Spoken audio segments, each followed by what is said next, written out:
প্রথমে বীরভূম, এবারে মালদা। একেবারে টাকার পাহাড়।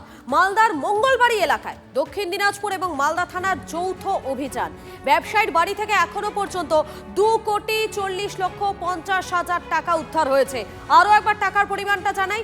ব্যবসায়ীর বাড়ি থেকে এখনো পর্যন্ত 2,40,50,000 টাকা উদ্ধার। ব্যবসায়ীর আলমারি, খাটে রাশি রাশি টাকা উদ্ধার। সোনার বাটো। 3 জনকে ইতিমধ্যে গ্রেফতার করেছে পুলিশ। ধৃত ওল্ড মালদার বাসিন্দা পিন্টু সরকার, গোপাল চাকি, সুশান্ত হালদার। বাড়ির পাশে গুদাম থেকে প্রায় 9,000 বোতল কাফ সিরাপ উদ্ধার হয়েছে। গত রবিবার দক্ষিণ দিনাজপুরের মেহেন্দি পাড়ায় অভিযান চালিয়ে 1,500 বোতল নিষিদ্ধ কাফ সিরাপ বাজেয়াপ্ত করে পুলিশ। 4 জনকে গ্রেফতার করেছে পুলিশ। ধৃতদের জেরা করেই মালদায় ব্যবসায়ীর বাড়িতে হানা দেয় পুলিশের যৌথ বাহিনী। উদ্ধার হওয়া টাকা মাদক পাচারের বলেই অনুমান করছেন পুলিশের আধিকারিকেরা।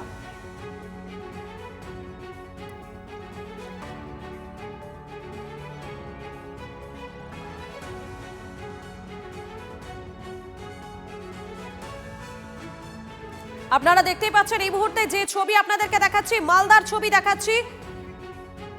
সেখানে টাকার পাহাড়। মালদার মঙ্গলবাড়ি এলাকায় দক্ষিণ দিনাজপুর এবং মালদা দক্ষিণ থানার যৌথ অভিযান।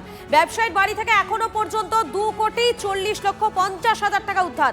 আর আরো একটা ছবি দেখাচ্ছি আপনাদেরকে বীরভূমে। মনে থাকবে আপনাদেরকে, সেখানেও কিন্তু টাকার পাহাড় উদ্ধার হয়েছিল। বিগত এই মাত্র কয়েকটা দিনের ব্যবধানে 2 জায়গা থেকে, বীরভূম থেকে মালদা, 2 জায়গা থেকে টাকার পাহাড় উদ্ধার হয়েছে।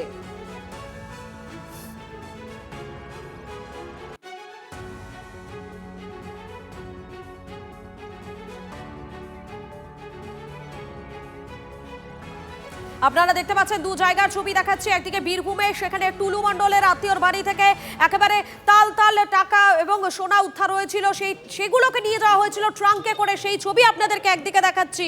আর অপরদিকে মালদার ছবি দেখতে পাচ্ছেন। মালদার একটা ফ্ল্যাট থেকে, সেই ফ্ল্যাট থেকে উদ্ধার হয়েছে টাকার পাহাড় বলা চলে। সেই ছবি দেখাচ্ছি আপনাদেরকে। দেখুন, 2 জায়গার ছবি আপনারা দেখতে পাচ্ছেন।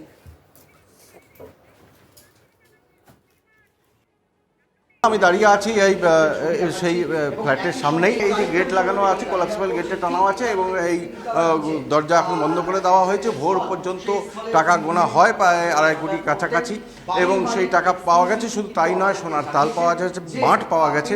এবং এই যে আবাসনটা তুমি দেখছো, এটা অনেক আগের তৈরি। এর যে মালিক, তিনি এই নিচেই থাকেন। তার কাছে পিন্টু সরকার নামে যে ব্যক্তি তার কাছে আসে এবং সেই পিন্টু সরকারকে তিনি ভাড়া দেন। সবচেয়ে বড় কথা, এই দিলীপ সাহা কিন্তু আর একটা পরিচিতি আছে। এখানকার যিনি প্রাক্তন চেয়ারম্যান ছিলেন, তৃণমূলের কাউন্সিলর, এবং একাধিক তৃণমূল নেতার সঙ্গে তার কিন্তু ঘনিষ্ঠতা।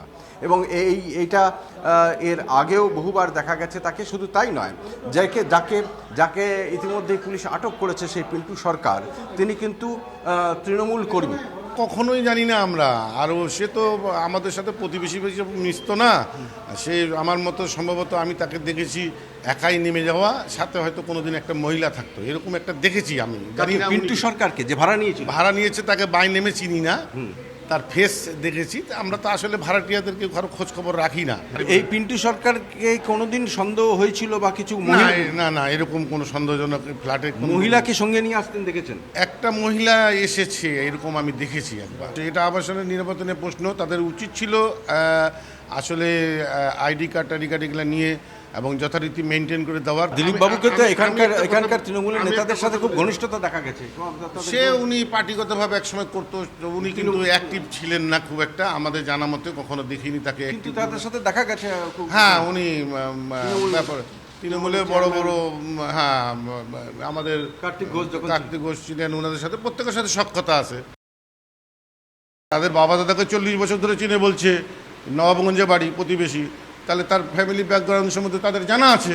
এবং ছেলে যে ওদের সাথে এই কাজে লিপ্ত কি না, তারাই ভালো বলতে পারবে। আমরা কিভাবে বলবো? কারণ হচ্ছে যে বাড়ির মালিক তারা দিয়েছে, এবং সন্দেহাতীত গতিবিধি। আমি অনেক ভাড়াটিয়ার সম্পর্কে আমরা সন্দেহাতীত মনে হলে তাদেরকে কমপ্লেন করি, কিন্তু তারা কর্ণপাত করেও না, এটাও ঠিক আছে। মহিলা ছিল, আমি দেখেছি তো একদিন একটা সালোয়ার কামিজ পরা অল্প প্রায় 25 বছর 26 বছরের মহিলাকে উঠতে দেখেছি। ঘর সারাদিন তালা মারা থাকে, ওই বন্ধ করা থাকে, ও যায় সকালবেলা বেরিয়ে যায় আর রাতে কখন আসে। আর তো এখন বুঝতে পারছেন টাকা রাখার জন্যই খালি ভাড়া নেওয়া হয়। ভাড়ানো 100%। সে যে ওই টুকটাক আওয়াজ হচ্ছিল লকার মকার বানিয়েছে, টাকা রাখার জন্যই বানিয়েছে। আমার যেটা প্রথমে আমি টুকটাক হচ্ছিল বললাম মালিক পক্ষকে, বলছে বিয়ে করার জন্য ফার্নিচার বানাচ্ছে। তো এই ফার্নিচার বানানোর উদ্দেশ্য ছিল এই টাকা পয়সা রাখার জন্য, এবং সে শুকনো খাবার খেত। আজকে বুঝতে পারলাম যে আমার ফুলের পিছনে যে টপ টপ আছে এইগুলো খাবার কারা ফেলে, এই ফেলে। বহু ব্যবসায়ী এরকম আছে, নেতারা টাকা তুলেছে ওদের কাছে দিয়েছে, সেই সোর্সটা খুঁজে বার করা। সাধারণ মানুষ অনেকে জানেন, পুলিশ তো জানেই, ধীরে ধীরে পৌঁছবে হাত আস্তে আস্তে সারা পশ্চিমবঙ্গ জুড়ে। এই যে সরকারি হাজার হাজার কোটি টাকা এসেছে কেন্দ্র থেকে, তার কোনো হিসাব নেই, তার কোনো খরচের কোথায় খরচা হলো কেউ জানে না সমস্ত ডিপার্টমেন্টে। সেই মানে ফান্ডই নেওয়া হতো যেটা লুট করা যাবে। নাহলে আমাদের পঞ্চায়েত বিভাগেও বহু ফান্ড আছে, তার কাজ করে হিসাব দিতে হবে বলে সে ফান্ডই না হতো না।